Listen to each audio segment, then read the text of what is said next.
Tomorrow is International Women's Day, but I'm not going to mark it. Not because I'm some knuckle-dragging misogynist. In fact, quite the opposite. I am the son of a woman. I'm the husband to a woman.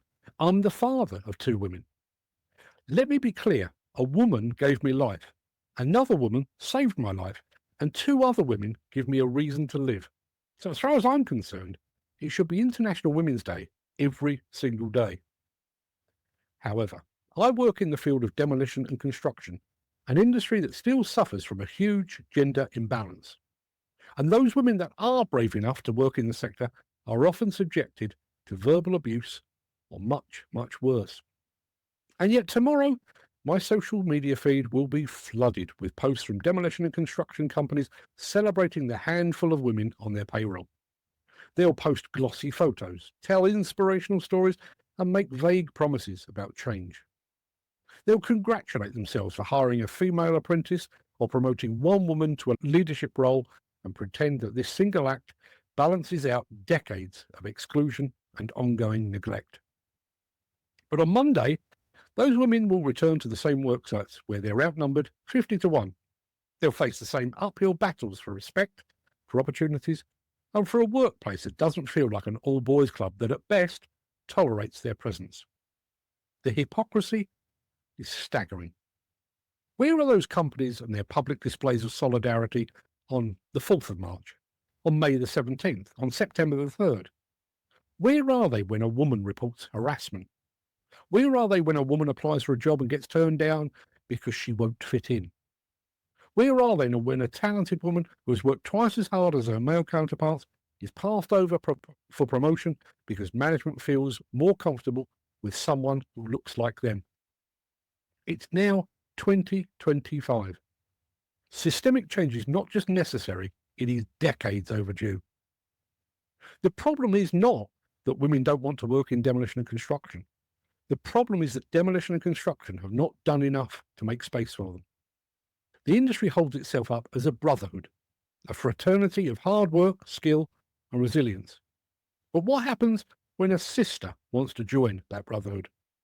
She's questioned, she's doubted, she's tested in ways that her male counterparts are not. She's expected to prove again and again and again that she belongs. And so many don't even try. And frankly, who can blame them?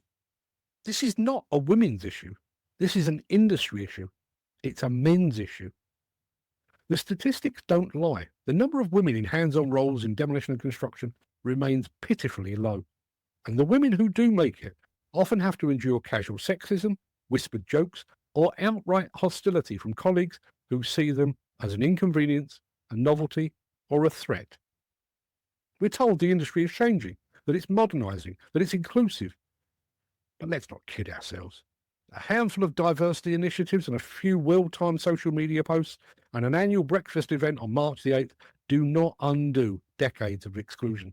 They don't erase stories of women who have walked away disillusioned and exhausted by the constant battle just to be treated as equals. We can talk about role models. We can highlight the success stories of the few women that have defied the odds. But the truth is, the odds should not be stacked against them in the first place. So let's skip the hashtags. Let's skip the staged photographs, the press releases. Let's skip the carefully curated stories of the one woman on the team presented as proof that change has arrived. Instead, let's talk about why in 2025 we are still having this conversation. Let's talk about why so many companies can find a woman for a photo shoot, but they can't find one for a promotion. Let's talk about why we're willing to celebrate women one day a year, but unwilling to challenge the culture that keeps them on the margins for the other 364 days. Let's talk about the excuses that get rolled out every time the industry's gender imbalance is brought up. Women don't apply. The work is too physically demanding. It's just the way things have always been. Each one is a convenient way to shift blame away from the real issue. The industry has never truly wanted women. It's tolerated them at best and resisted them at worst. Now let's talk about what real change looks like.